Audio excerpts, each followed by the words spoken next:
بسم اللہ الرحمن الرحیم۔ گمنام ہیرو کے معزز ناظرین، السلام علیکم۔ آئیے چلتے ہیں کہانی کی طرف۔ اس میں لڑنے بیٹھنے کی جسمانی صلاحیت نہیں تھی۔ چند ہی لمحوں بعد یکے بعد دیگرے اس کی دو چیخیں سنائی دیں۔ اس کی مظلومیت اور بے بسی سے ہم سب ہی ہمدردی محسوس کر رہے تھے، لیکن اس کی حمایت کر کے خود کو مشکلات میں پھنسانے کے لیے آمادہ نہیں تھے۔ مار کھانے کے بعد جنت گل کا جوش و خروش ٹھنڈا پڑ گیا، لیکن اس دوران میں مہمان خانے میں سوئے ہوئے کئی افراد بیدار ہو چکے تھے اور باہر سے ان کے خمار آلود اور استجابیہ آوازیں سنائی دے رہی تھیں۔ تھوڑی دیر بعد ایک خدمتگار آیا اور کھانے کے خالی برتن اٹھا کر لے گیا۔ ہم چاروں سر جوڑ کر اس نئی صورتحال پر تبادلہ خیال کرتے رہے۔ میرا اندازہ تھا کہ گالان میں وہ ہماری آخری خطرناک رات تھی۔ اگر ہم اپنے اعصاب پر قابو رکھ کر وہ رات غیر جانبداری سے گزار لیتے اور صبح منعقد ہونے والے جرگے کے ذریعے سبقت اللہ اپنے طے شدہ مقاصد حاصل کرنے میں کامیاب ہو جاتا تو ہمیں گالان کے پرہول ماحول سے فوری طور پر نجات مل سکتی تھی۔ ہم جذبات کی رو میں بہہ کر اس امکان کو دھندلانے کی حماقت نہیں کر سکتے تھے۔ ہم اطمینان سے باتیں کر رہے تھے۔ باہر پھیلے ہوئے تجسس اور اضطراب میں بھی خاصی کمی رونما ہو چکی تھی کہ اچانک ہمارے دروازے پر دستک ہوئی اور لمحہ بھر کے بعد ہی قندوز خان اندر گھس آیا۔ اس نے ہم لوگوں سے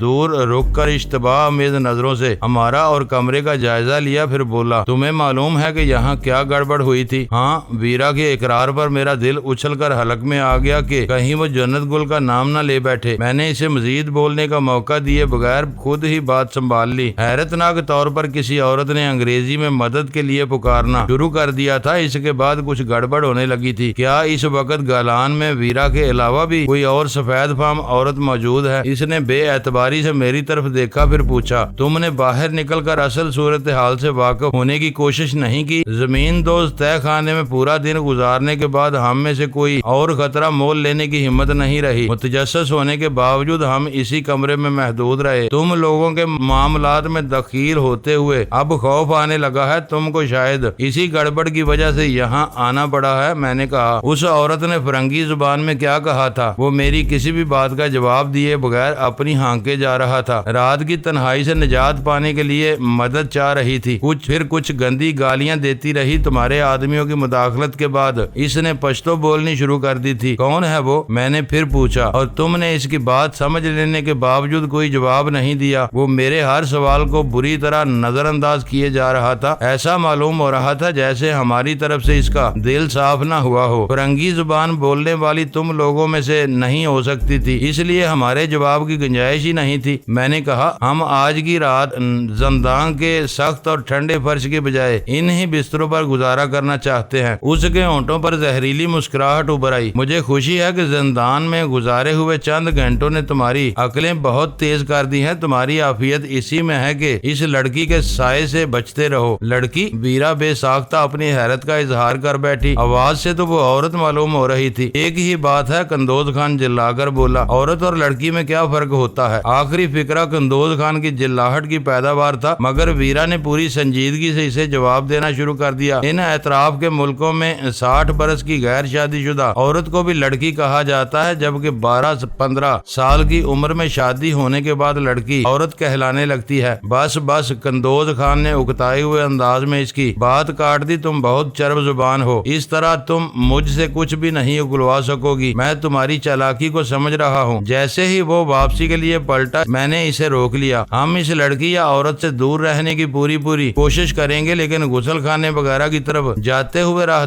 پچھلی راہداری میں اسے سامنا ہو گیا تو ہم کیا کریں گے؟ انجان بن کر خاموشی اور تیزی سے گزر جانا۔ اس نے مڑ کر کہا، پھر چونکتے ہوئے بولا، اچھا ہوا تم نے یہ بات یاد دلا دی۔ جب اسے باہر نکالا جائے گا تو تمہارا پچھلا دروازہ باہر سے بند کر دیا جائے گا۔ میں یہ بندوبست کر کے جاؤں گا، اسی میں تمہاری بہتری پوشیدہ ہے۔ وہ چلا گیا تو ویرا ایک گہرا سانس لے کر جگالی کرنے کے انداز میں اپنا منہ چلانے لگی۔ اب جلدی سے اپنی ادھوری کہانی مکمل کر ڈالو۔ سلطان شاہ نے مجھے ٹوکا، ایسا نہ ہو کہ صبح جرگے میں پیشی ہونے تک ہمیں معاملات کے سر پیر ہی کا کچھ پتہ نہ چل سکے۔ جرگے میں تم تینوں خاموش تماشائی کی حیثیت سے شامل ہوگے۔ میں نے آنے والے کٹھن وقت کا اندازہ لگاتے ہوئے بوجھل آواز میں کہا، اس ناٹک کا مقصد وہی ہوگا جو میں تمہیں پہلے بتا چکا ہوں، جنت گل کو پائندہ گل کی ناجائز بیٹی قرار دینا اور پھر اسے عفت و حیا کا پاکیزہ پیکر قرار دینا، قرار دے کر ارسلان خان کی بیوی بننے پر مجبور کرنا۔ انہوں نے سوالات کا سلسلہ شروع کر دیا۔ اس دوران میں کن انکھیوں سے غزالہ کا جائزہ لیتا رہا۔ وہ بالکل خاموش اور اداس تھی۔ میں اس کی خالی خالی آنکھوں میں اس کے اندرونی دکھ کی تحریر بخوبی پڑھ رہا تھا۔ دیر تک جاگتے رہنے کے بعد ہم چاروں تمام مشلیں گل کر کے اپنے اپنے بستروں پر دراز ہو گئے۔ غزالہ نے نہایت ہی باوقار رویے کا مظاہرہ کرتے ہوئے مجھے جنت گل کے سلسلے میں شرمندہ کرنے کی کوشش نہیں کی تھی، بلکہ وہ اس موضوع سے بالکل ہی الگ تھلگ رہی تھی، لیکن میرے دل کا چور میرے ذہن میں رہ رہ کر کچوکے لگا رہا تھا۔ میں نے اپنی بے گناہی ثابت کرنے کے لیے ویرا کو جنت گل کے جبر کی کہانی سنائی تھی اور وہی بات غزالہ کے کانوں تک بھی پہنچی تھی، لیکن میں اپنی داستان ترازی سے بخوبی واقف تھا۔ یہ حقیقت تھی کہ جنت گل نے پائندہ گل اور عبد الرحیم خان سے اپنی محرومی کا انتقام لینے کے لیے حریری لباس پہن کر میری آتش شوق کو ہوا دینے کا زہد شکن سوانگ رچایا تھا، اور میں فوری طور پر اس سوانگ سے خوف زدہ بھی ہو گیا تھا۔ میرے ذہن میں پہلا خیال یہی آیا تھا کہ چھوٹا خان اپنی وحشی مددگار کے ساتھ مل کر مجھے موت کے گھاٹ اتارنا چاہتا تھا، جبکہ پائندہ گل مجھے زندہ سلامت اپنا قیدی بنانے کا خواہش مند تھا۔ پائندہ گل کی ہدایت سے انحراف کے لیے ان دونوں نے جنت گل کو اپنا اعلی کار بنا کر میرے پاس بھیجا تھا کہ میں اس کے حسن و پیکر اور دل ربا پیکر کی رعنائیوں سے مدہوش ہو کر اس کی طرف پیش قدمی کروں اور وہ جنت گل کی عزت بچانے کے بہانے مجھے ہلاک کر سکیں۔ لیکن جنت گل نے میرا ذہن پڑھ کر میرا وہ خوف دور کر دیا۔ وہ پائندہ گل سے متنفر تھی کیونکہ وہ اپنے بانجے کو ہر قیمت پر اس سے شادی کرنے سے روک رہا تھا، اور وہ اپنے محبوب عبد الرحیم خان سے بھی بدظن تھی کیونکہ وہ بزدل تھا۔ جنت گل اپنے جذبوں کی چتا میں نہ جانے کب سے دھیمے دھیمے سلگ رہی تھی۔ اسے انتظار تھا کہ کب اس کا محبوب اسے اپنی باہوں میں لے کر محبت کی نئی منزلوں سے آشنا کراتا، لیکن وہ سعادت مند بانجا اپنے ماموں کی اجازت کے بغیر کچھ بھی سوچنے پر قادر نہیں تھا۔ اس کے ذہن پر برف کی گہری تہ جمی ہوئی تھی۔ وہ بھولا ہوا تھا کہ جنت گل اپنے جسم و جمال کے لیے اس کے خراج کی طلبگار تھی۔ ان دونوں سے اسی نفرت اور بیزاری نے جنت گل کو میرے روبرو لا کھڑا کیا تھا۔ پوری صورتحال کا ادراک ہونے کے بعد عبد الرحیم خان کے کراچی والے فلیٹ میں جو کچھ ہوا، اس میں جنت گل کا جبر تھا نہ میری زبردستی۔ وہ جذبوں کی ایک وحشیانہ اور بہت اونچی لہر تھی جو تنہائی کے سمندر میں ہم دونوں کو اپنے ساتھ بہا لے گئی اور پھر ہمارے راستے جدا ہو گئے۔ میرا وہ رنگین اور مسحور کن خواب اگلی صبح ایک بھیانک حقیقت کا روپ دار کر میرے سامنے آنے والا تھا۔ میں ابتدا سے ہی جنت گل کے جبر کی تکرار کرتا چلا آیا، لیکن اگلی صبح جبر و رضا کی بات نہیں ہونی تھی۔ سبقت اللہ کے سینے میں پروان چڑھنے والے کینہ پرور انتقام نے مجھے مجبور کر دیا تھا کہ جب جنت گل اپنے بھیانک لغزش کا اعتراف کرے تو میں کھل کر اس سے انکار کر دوں۔ غزالہ کی موجودگی میں جنت گل کا سامنا کرنا اور پھر اس کی سچ بات کی تردید کرنا مجھے ایک دشوار مرحلہ نظر آ رہا تھا، لیکن ہم چاروں کی سلامتی کا تقاضا تھا کہ میں دل پر جبر کر کے آنکھیں بند کر کے وہی کچھ کر گزروں جو شنگارا ویلی کا نیا سردار چاہتا تھا۔ اندھیرے اور بستر کی تنہائی میں میرا ذہن ان ہی الجھنوں میں کھویا رہا۔ اس وقت مجھے ہر حقیقت اپنے وجود سے سینکڑوں گنا بڑی محسوس ہو رہی تھی۔ پھر ان ہی پریشانیوں میں نیند کی سکون پرور دلدلوں میں ڈوبتا چلا گیا۔ اگلی صبح ہمیں 7 بجے بیدار کر دیا گیا۔ ہم چاروں منہ ہاتھ دھو کر پوری طرح بیٹھنے بھی نہ پائے تھے کہ ناشتہ آ گیا، جو مقدار اور معیار دونوں اعتبار سے معمول سے کم تھا، لیکن زیر زمین قید خانے کی فاقہ کشی سے ہزاروں درجے بہتر تھا۔ جوں جوں ہماری پیشی کا وقت قریب آتا جا رہا تھا، ہم سب پر اعصابی تناؤ طاری ہوتا جا رہا تھا۔ میرے ساتھ ویرا بھی بے چینی سے ٹہل ٹہل کر سگریٹ پہ سگریٹ پھونک رہی تھی۔ 9 بجے قندوز خان ہمیں لینے آ گیا۔ اس وقت اس کے چہرے سے بشاشت اور تازگی کی بجائے تشویش اور پریشانی ہویدہ تھی۔ تمہیں معلوم ہے کہ تمہیں جرگے میں کیا کرنا ہے؟ اس نے میرے قریب آ کر آہستگی سے پوچھا۔ اس کے لہجے کی بے اعتمادی سے ظاہر ہو رہا تھا کہ اسے جرگے میں میرے کردار کے بارے میں کچھ معلوم نہیں تھا۔ اچھی طرح میں نے سارا ہلا کر پورے اعتماد سے کہا، سردار سبقت اللہ نے تمہیں بتا ہی دیا ہوگا۔ میں نے اس کے دل میں بدگمانی کا بیج بونے کے لیے اپنی بات میں اضافہ کیا، ورنہ سبقت اللہ مجھے بتا ہی چکا تھا کہ وہ جو کچھ میرے اور اس اس کے درمیان رہ پایا تھا۔ وہ ایک راز تھا جس میں قندوز خان کو بھی شریک نہیں کیا گیا تھا۔ مجھے کسی نے کچھ نہیں بتایا، اس نے مجروح آواز میں کہا۔ نہ میں جاننا چاہتا ہوں، میرے لیے اتنا ہی کافی ہے کہ تم کو ہر بات بتا دی گئی ہے۔ یہ یاد رکھنا کہ جرگے میں بلا ضرورت اور اونچی آواز میں بولنا جرم ہے۔ تمہارا بہت بہت شکریہ۔ میں نے بلا وجہ اس کے کندھے پر ہاتھ رکھ کر اس سے اپنے قرب کا مظاہرہ کرتے ہوئے کہا، یہ مجھے نہیں معلوم تھا، ویسے جرگے میں تم کو ہمارے ساتھ ہی بیٹھنا ہے، کوئی غلطی ہو رہی ہو تو تکلف کے کیے بغیر فوراً ہی ٹوک دینا، ہم میں سے کوئی برا نہیں مانے گا۔ اس نے الجھن امیز نظروں سے میری طرف دیکھا اور پوچھا، میں تمہارے ساتھ کیوں بیٹھوں گا؟ معاف کرنا، یہ بات روانی میں میرے منہ سے نکل گئی۔ میرا خیال ہے کہ زبان کی مجبوری کی وجہ سے ہم کو جرگے کی کارروائی بتاتے رہو گے۔ اس پر میری اس سوچی سمجھی بات کا اثر میری توقع کے عین مطابق ہوا۔ اس کا منہ یوں بگڑ گیا جیسے اس نے بے خبری میں کوئی کڑوی کسیلی چیز چبا ڈالی ہو۔ چلو، وہ ایک جھٹکے سے دروازے کی طرف چل دیا، میں اس کے پیچھے ہو لیا۔ سردار سبقت اللہ کے کمرے کے بیرونی دربار ہال میں ماحول بہت گمبھیر تھا۔ لکڑی کی چوکیوں کے ایک طرف 10 معمر اور باریش شنگاری بیٹھے ہوئے تھے، جن کے سینوں پر لہراتی ہوئی گھنی اور سفید داڑیاں ان کے قوی ہیکل جسموں کی پرشکوہ بنا رہی تھی۔ ان کے جسموں پر ڈھیلے ڈالے لباس اور سروں پر بڑی بڑی پگڑیاں نظر آ رہی تھی۔ ان سے الگ مختلف عمروں کے 15-20 شنگاری ایک طرف بیٹھے ہوئے تھے۔ سامنے پڑی ہوئی آراستہ مسند پر سردار سبقت اللہ براجمان تھا، سفید داڑیوں والے شنگاریوں کی دوسری طرف زغیم خان، اس کی گونگی بیوی اور جنت گل نظر آ رہی تھی۔ جنت گل کے چہرے پر شدید حیرت نظر آ رہی تھی، جیسے اس کے لیے وہ تماشا غیر متوقع رہا ہو۔ وہ حیران اور خوفزدہ نظروں سے ادھر ادھر دیکھ رہی تھی۔ ہم لوگوں کے داخل ہوتے ہی ساری نظریں ہماری طرف اٹھ گئیں۔ میں نے چور نظروں سے دیکھا کہ مجھ پر نگاہ پڑتے ہی جنت گل ششدر رہ گئی تھی۔ نگاہیں چار ہونے کی امید میں وہ ایک ٹک میری ہی طرف دیکھتی رہی، لیکن میں اس سے نظریں ملائے بغیر قندوز خان کے پیچھے چلتا رہا۔ ہمیں زغیم خان وغیرہ سے قدرے فاصلے پر بٹھانے کے بعد قندوز خان سبقت اللہ کی طرف گیا۔ مسند نشین سردار نے نیچی آواز میں اسے کچھ ہدایات دیں اور وہ واپس لوٹ کر ہمارے ساتھ بیٹھ گیا۔ اس کی پیشانی پر پڑی ہوئی کئی شکنیں یہ ظاہر کر رہی تھیں کہ اسے آخری لمحات پر اپنا اعتماد میں لیا جانا گراں گزرا تھا۔ آخر سردار سبقت اللہ نے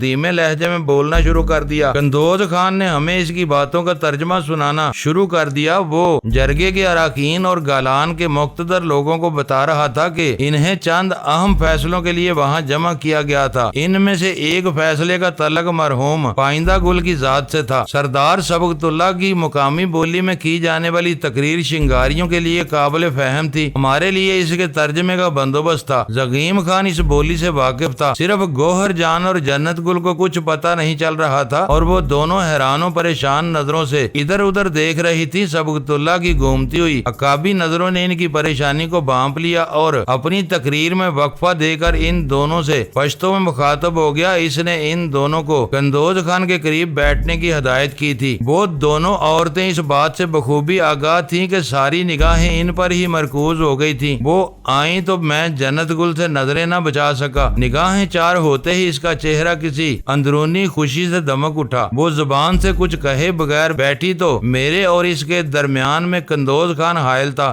سبقت اللہ نے اپنی دھیمی تقریر دوبارہ شروع کر دی۔ قندوز خان کی زبان بھی چل پڑی۔ مجھے دکھ ہے کہ پائندہ گل جو اپنی نسبت کو چلانے والا آخری مرد تھا میرے ہاتھوں مارا گیا اور اب شنگارا ویلی میں اس کے خاندان کا نام و نشان مٹ جائے گا۔ سبقت اللہ غم و اندوہ سے بھرپور اداکاری کرتے ہوئے کہہ رہا تھا، لیکن اس وادی کے ہر باسی کی بہتری کے لیے ایسا ہونا ہی تھا۔ پائندہ گل خود غرضی، ضدی اور ہاٹ درم ہو گیا تھا۔ افہیم کا سارا پیسہ وہ ہڑپ کر رہا تھا۔ جنگ ہوتی ہے تو سورما ہی مارے جاتے ہیں، بستروں میں اوندے منہ اوندے کیے ہوئے لوگ بیمار اور معذور نہیں مرا کرتے۔ ہم نے دن کا سورج ڈلنے سے بہت پہلے جنگ جیت لی تھی۔ دونوں طرف کے 87 آدمی مارے گئے۔ میں ان سب کے گاڑے خون کو سلام کرتا ہوں۔ 86 سورماؤں کی میتوں کو عزت سے دفنا دیا گیا۔ ان کی لاشوں پر کوئی گریا یا ماتم نہیں ہوا، لیکن سب گواہ ہیں کہ پائندہ گل کی لوارث لاش گالان کی بستی میں رکھی گئی تو اس کے خاندان کی 6 بد نصیب بوڑھی عورتوں نے اپنے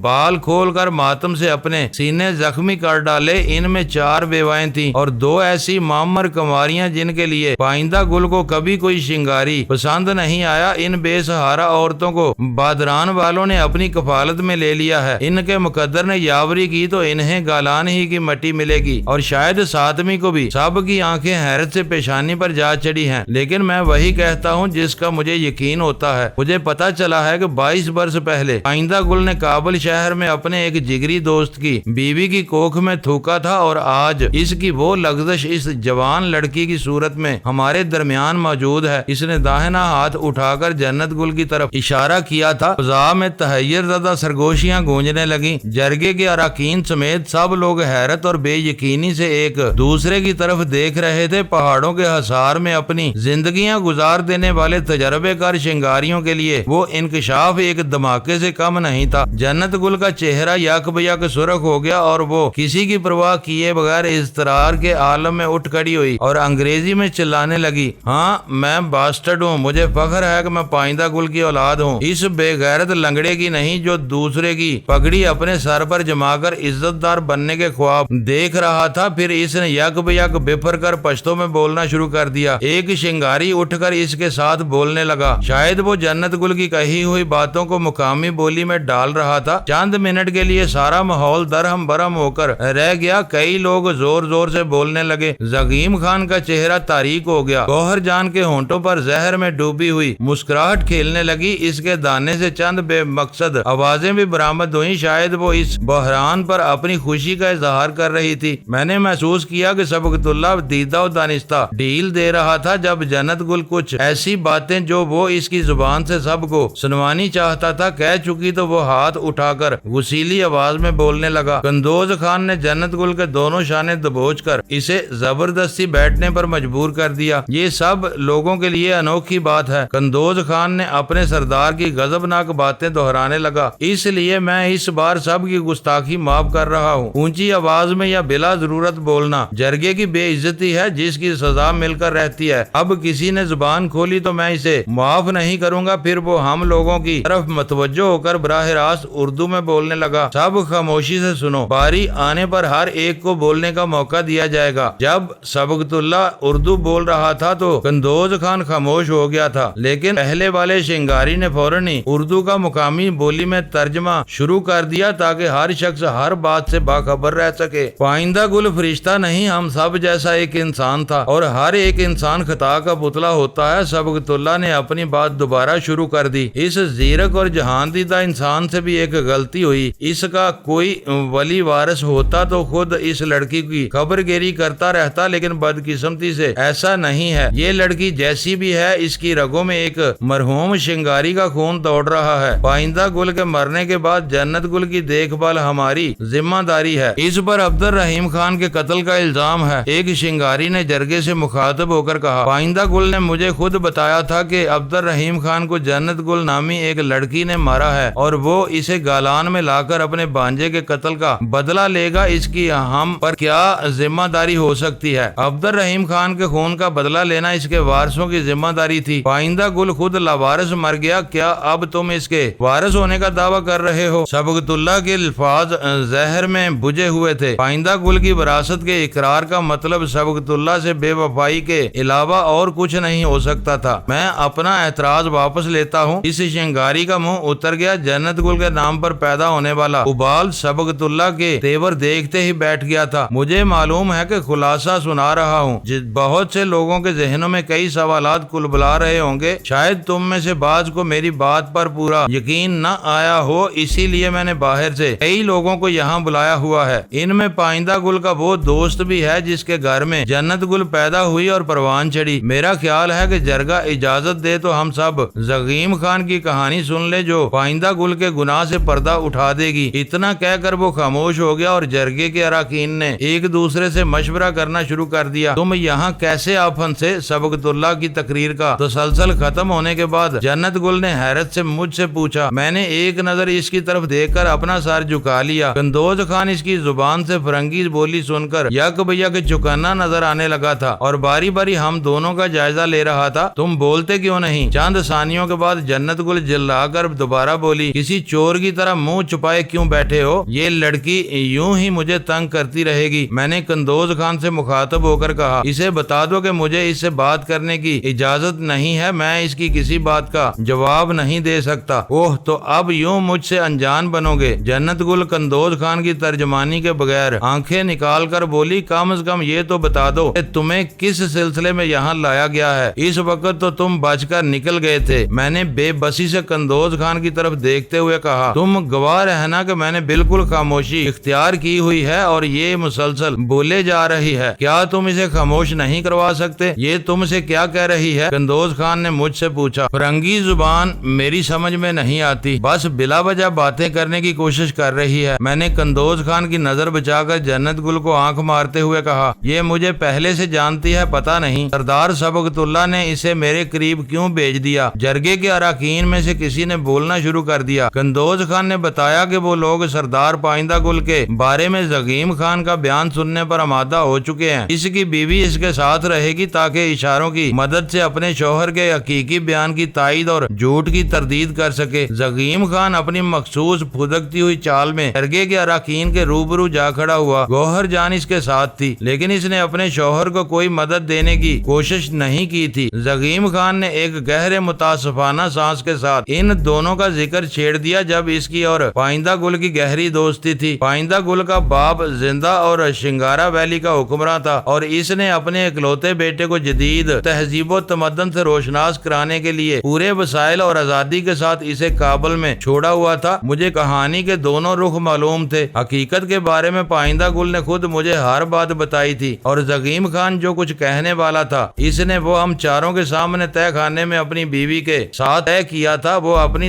نو تراشیدہ کہانی سناتا رہا۔ اس کی بیوی مغموم انداز میں سر ہلا کر اس کی تائید کرتی رہی۔ زغیم خان نے بہت چالاکی کے ساتھ اپنے گنونے کردار کا ذکر حذف کر کے جرم و گناہ کا سارا بوجھ پائندہ گل کے مردہ کندھوں پر لاد دیا تھا۔ اس کی گونگی بیوی شروع سے آخر تک اس کی تائید میں سر ہلاتی رہی، حتیٰ کہ زغیم خان کے پاس الفاظ کا ذخیرہ ختم ہو گیا اور اس کی کہانی پوری ہو گئی۔ اس کھیل میں جنت گل کا کوئی کردار نہیں تھا۔ وہ اپنی مرضی سے اس دنیا میں نہیں آئی تھی، نہ ہی وہ یہ جان سکتی تھی کہ اس کی پیدائش میں کن دو فریقوں نے حصہ لیا تھا۔ وہ جو کچھ بھی کہتی وہ سنی سنائی باتوں پر مشتمل ہوتا۔ اس کے باپ نے اس سے کہیں زیادہ حقائق بیان کر دیے تھے۔ اس نے جرگے کے اراکین کو یہ بھی بتا دیا تھا کہ کابل والوں نے جنت خانم کے خد و خال میں پائندہ گل سے گہری مشابہت دیکھنے کے بعد اسے تنزیہ پیرائے میں جنت گل کہنا شروع کر دیا تھا اور پھر اس کا وہی نام چل نکلا۔ جنت گل کی پیشی کی ضرورت محسوس نہیں کی گئی۔ جرگے کے اراکین دیر تک آپس میں مشورے کرتے رہے۔ اس دوران میں جنت گل بہت پریشان رہی۔ وہ یہ سمجھنے سے قاصر تھی کہ وہ لوگ گڑے مردے اکھاڑنے پر کیوں تلے ہوئے تھے۔ اس نے کئی بار مجھے اور قندوز خان کو مخاطب کرنا چاہا، لیکن ہم میں سے کسی نے اس کے سوالات کا جواب نہیں دیا۔ میرے تینوں ساتھیوں کے لیے جنت گل کی ذات گہری دلچسپی کا باعث بنی ہوئی تھی۔ ان میں سے کسی نے اس سے مخاطب ہونے کی مجرمانہ حماقت نہیں کی، لیکن وہ جھک جھک کر اور مڑ مڑ کر بار بار جنت گل کو دیکھے جا رہے تھے۔ وہ حسین و جمیل قابلی دوشیزہ اس بڑی محفل میں یکو تنہا ہونے کے باوجود بے خوف نظر آ رہی تھی۔ شاید وہ پائندہ گل کے خون کا اثر تھا، اسے بدترین حالات میں بھی اپنے انجام کی کوئی فکر نہیں تھی۔ جرگے کے اراکین تبادلہ خیال میں مصروف تھے۔ چند شنگاری سبقت اللہ کے پاس جا بیٹھے تھے اور دھیمی آواز میں اس سے باتیں کر رہے تھے۔ جرگے کی موجودگی میں وہاں سگریٹ نوشی کی ممانت تھی، اس لیے بیکاری کے عالم میں میرے کان ویرا اور غزالہ کی سرگوشیوں پر لگے ہوئے تھے۔ جنت گل کے حسن و جمال نے ان دونوں کو مرعوب کیا ہوا تھا۔ قدرت نے اسے گوری چٹی رنگت کے ساتھ ہی کشیدہ قامت مرمر سے تراشے ہوئے سبک نازک بدن، تیکھے نکوش غزالی آنکھوں، یاقوتی ہونٹوں اور دراز زلفوں سمیت ہر اس خوبی سے نوازا ہوا تھا جو کسی بھی نسوانی پیکر کو مرکز نگاہ بنا سکتی ہے۔ ان دونوں کو حیرت تھی کہ اس قدر خوبرو اور خوش بدن لڑکی کے ذہن پر اندھے انتقام نے ایسے پردے ڈالے تھے کہ وہ خود ہی اپنی عزت و آبرو کی دشمن ہو گئی تھی۔ ویرا کو مزید حیرت اس بات پر تھی کہ اس قتالہ عالم نے اپنے باپ کی رسوائی کے لیے اس کھیل کا انتخاب کیا تھا۔ اس میں مرکزی کردار کے لیے اس کی نگاہ میری ذات پر پڑی تھی۔ آخرکار جرگے کے ایک معمر رکن کی آواز پر ہر طرف خاموشی چھا گئی۔ قندوز خان اس کے فیصلے ہم کو آگاہ کرنے لگا۔ وہ کہہ رہا تھا، پائندہ گل منو خاک کے نیچے جا سویا ہے، لیکن ہم نے جو کچھ سنا اور اپنی آنکھوں سے دیکھا ہے اس پر شبہ کرنے کی کوئی کمزور سی وجہ بھی موجود نہیں ہے۔ اس وادی میں سینہ پھیلنے والی اس کہانی سے میرے بعض معزز ساتھی پہلے ہی واقف تھے۔ ان باتوں میں تھوڑا سا فرق ہے۔ پائندہ گل کے دل میں شیطان نے سر ابارا یا زغیم خان نے اسے اکسایا، یہ بات غیر اہم ہے۔ دونوں کاموں کا نتیجہ ایک ہی نکلنا تھا اور وہ نکل کر رہا۔ جنت گل کو پائندہ گل اور گوہر جان کی اولاد قرار دینے میں کوئی رکاوٹ حائل نہیں ہے۔ جنت گل کی رگوں میں شنگاری خون دوڑ رہا ہے۔ اب اس کے نصیب کا فیصلہ سردار سبقت اللہ کے ہاتھ میں ہے۔ جرگے کے رکن کے خاموش ہوتے ہی سردار سبقت اللہ نے بولنا شروع کیا، میں اس شنگاری لڑکی کو شہر کی غلاظتوں میں بھٹکنے کے لیے بے سہارا نہیں چھوڑ سکتا۔ پائندہ گل کی موت کے ساتھ ہی میرے اور اس کے اختلافات ختم ہو گئے۔ اب اس کی اولاد کی دیکھ بھال میں کروں گا۔ جنت گل گالان میں رہے گی، میں اس کی شادی کراؤں گا۔ اگر اس کی نسبت کی خرابی کی وجہ سے کسی شنگاری نے اس کا پیغام نہ ڈالا تو میں ارسلان خان کو مجبور کروں گا کہ وہ اسے عزت سے اپنی بیوی بنا لے۔ وہ کسی بھی دن یہاں پہنچنے والا ہے۔ عبد الرحیم خان اور پائندہ گل کی موت نے اس کی بے گناہی پر مہر لگا دی ہے۔ جب عبد الرحیم خان کی ماں کو قدرت نے جھوٹی گواہی دینے کے جرم میں کوڑ جیسی موذی مرض میں مبتلا کیا تھا تو اسی وقت سب نے جان لیا تھا کہ زرتاشا کو غلط فہمی ہوئی تھی۔ ارسلان خان بے قصور تھا، سارا گناہ عبد الرحیم خان کا تھا۔ اس کے ماموں نے کابل میں گوہر جان کو خراب کیا اور اس نے گالان کے ویرانے میں زرتاشا کو اپنا نشانہ بنایا۔ ارسلان خان پر الزام لگانے والے سب لوگ اپنے اپنے انجام کو پہنچ چکے ہیں۔ پائندہ گل کی زندگی میں دہشت اور خوف سے شنگاریوں کی زبانیں گنگ تھی، لیکن آج میں ارسلان خان کا وارث ہوں۔ میں جرگے کے ارکان سے التجا کرتا ہوں کہ وہ ارسلان خان کے لیے امان کا اعلان کریں۔ یہ سب بکواس ہے۔ جنت گل اچانک ہی چیخ پڑی۔ دہشت اور صدمے سے اس کا چہرہ زرد ہو رہا تھا۔ مجھے پائندہ گل کی بیٹی قرار دے کر تم ان پہاڑوں میں عمر قید کی سزا نہیں دے سکتے۔ میں تم جیسے وحشیوں میں چند روز بھی زندہ نہیں رہ سکتی۔ میں کسی ارسلان خان کو نہیں جانتی، وہ درندے میرے قریب بھی آیا تو میں اس کا نرخرا پھاڑ دوں گی۔ مجھے تم لوگوں کی ہوسناک ہمدردیاں نہیں چاہیے، میں اپنی حفاظت خود کر سکتی ہوں۔ میں واپس وہیں جاؤں گی جہاں میں پلی بڑی ہوں۔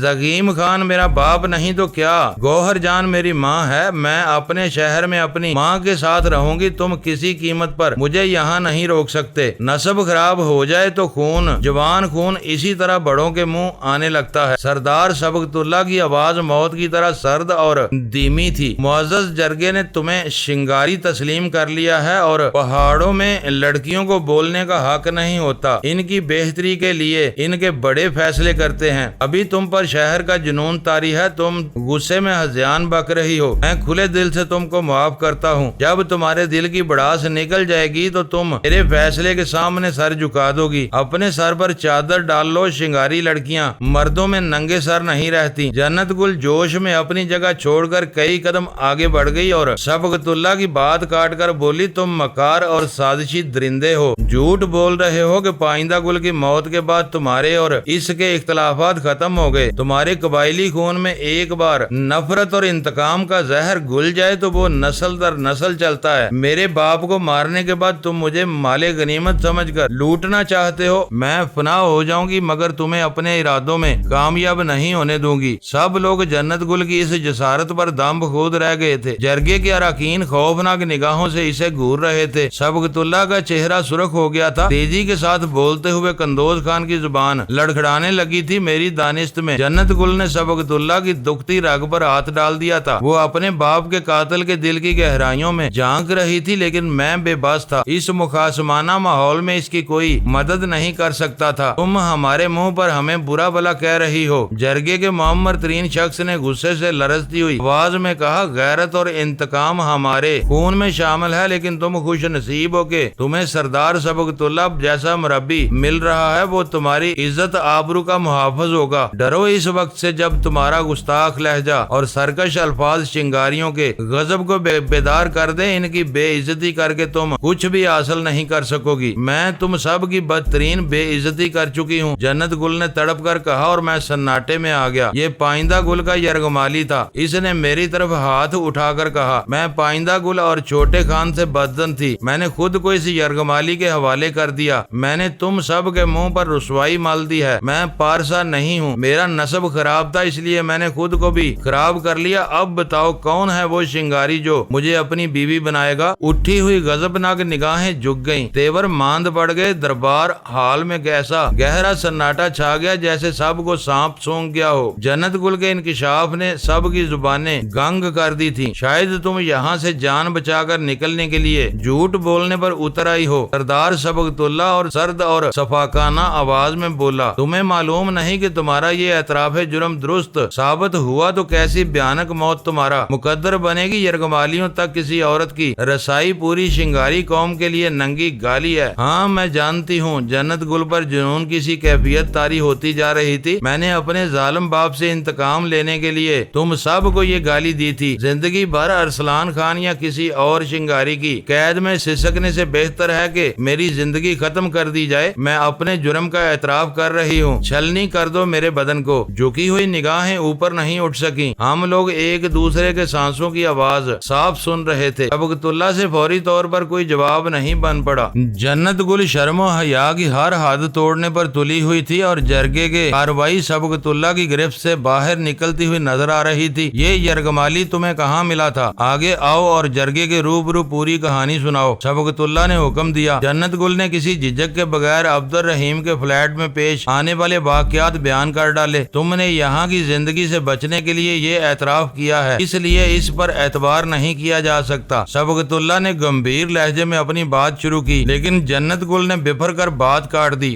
زغیم خان اور گوہر جان کے بیان پر تم سب نے مان لیا کہ میں پائندہ گل کا خون ہوں۔ اب میں اقرار جرم کر رہی ہوں۔ یرغمالی بھی یہاں موجود ہے، اس سے پوچھ لو، فیصلہ ہو جائے گا۔ یہ لکھ لو کہ میں یہاں رہوں گی، نہ کسی وحشی شنگاری کو اپنے قریب آنے دوں گی۔ مجھے اس عذاب کے مقابلے میں اپنی موت زیادہ آسان لگتی ہے۔ جنت گل نے فاتحانہ لہجے میں کہا، ہر رات مر مر کر برسوں زندہ رہنے سے ایک بار مر جانا بہت بہتر ہوگا۔ میں تمہاری مجرم ہوں، مجھے مار ڈالو۔ وہ اس جرگے کا نازک ترین موڑ تھا۔ میرے دل کی دھڑکنیں تیز ہو گئی اور بدن میں سنسنی کی لہریں دوڑنے لگیں۔ آخر کار میری باری بھی آ ہی گئی تھی۔ لمحہ بھر کے لیے مجھے چھوٹے خان کی ماں یاد آ گئی، جس نے اپنے بیٹے کی بے گناہی ثابت کرنے کے لیے جھوٹی گواہی دی تھی، پھر کوڑ میں مبتلا ہو کر چل بسی تھی۔ لیکن پھر میرے ذہن پر دوسری باتیں غالب آ گئیں۔ میں نے سوچا کہ میں جھوٹ بولنے کی بجائے حقیقت کا اعتراف کر لوں، لیکن اس وقت تک مجھے یہ معلوم نہیں تھا کہ اس اعتراف کے نتیجے میں میرے ساتھ کیا سلوک کیا جائے گا۔ اگر اعتراف جرم کے نتیجے میں مجھے مجبور یرغمالی قرار دے کر معاف بھی کر دیا جاتا تو جنت گل بہرحال موت کی سزاوار ٹھہرائی جاتی اور میں سبقتاللہ کے قہر کا نشانہ بن جاتا۔ اس نے سندل خان کو جس بے رحمی کے ساتھ مروایا تھا، اس کے پیش نظر یہ بات بہت واضح تھی کہ میں بے بس یرغمالی قرار دے کر شنگاری جرگے کی طرف سے بری کر دیا جاتا، تب بھی سبقتاللہ کے عتاب سے نہیں بچ سکتا تھا۔ نہ صرف میری جان خطرے میں پڑتی بلکہ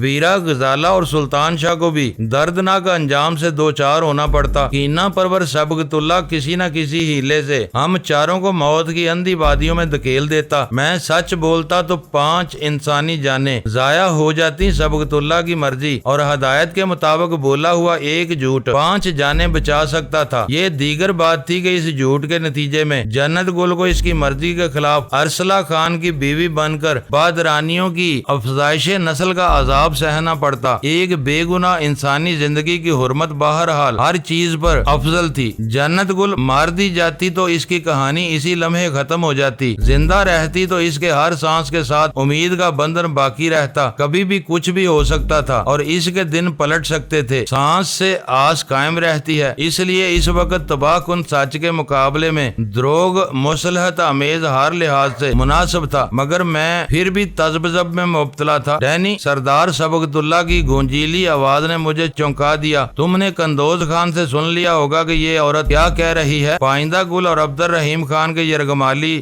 تھے، سچ سچ بتاؤ کہ حقیقت کیا تھی۔ یہاں آ کر بیان دو، جرگے کے معمر ترین رکن نے سامنے اشارہ کر کے کہا۔ میں نے اپنی جگہ چھوڑ دی اور جرگے اور اراکین کی طرف چل دیا۔ اس وقت میرے قدم منو وزنی ہو رہے تھے اور ذہن میں خیالات کے ہولناک گرداب چکرا رہے تھے، یا جھوٹ، ربناک موت یا زندگی۔ اس وقت یہی 2 سوال ہر خیال کا محور تھا۔ یہاں آ کر بیان دو، جرگے کے معمر ترین رکن نے سامنے اشارہ کر کے کہا۔ میں نے اپنی جگہ چھوڑ دی اور جرگے کے اراکین کی طرف چل دیا۔ اس وقت میرے قدم منو وزنی ہو رہے تھے اور ذہن میں خیالات کے ہولناک گرداب چکرا رہے تھے، سچ یا جھوٹ، ربناک موت یا زندگی۔ اس وقت یہی 2 سوال ہر خیال کا محور تھے۔